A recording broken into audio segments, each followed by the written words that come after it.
भी जरा हाथ उठा के, खसूसी तौर पे खवातीन, जब इमरान खान नहीं था तो क्या महंगाई थी पाकिस्तान में?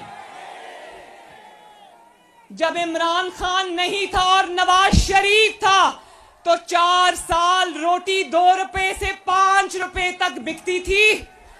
आटा 35 रुपए किलो से बढ़ा नहीं, घी 140 रुपए से किलो से बढ़ा नहीं, चीनी 50 और 55 रुपए किलो से आगे नहीं बढ़ी। क्यों? सब्जियां चंद रुपए किलो थी, सब्जियां जो टमाटर, प्याज, आलू सब चंद रुपए किलो थे। क्यों? और गरीब पेट भरकर सोता था ना। जब से इमरान खान आया इस मुल्क से महंगाई जाने का नाम नहीं ले रही। इंशाल्लाह महंगाई और इमरान को इकट्ठे उठाकर बाहर फेंकेंगे।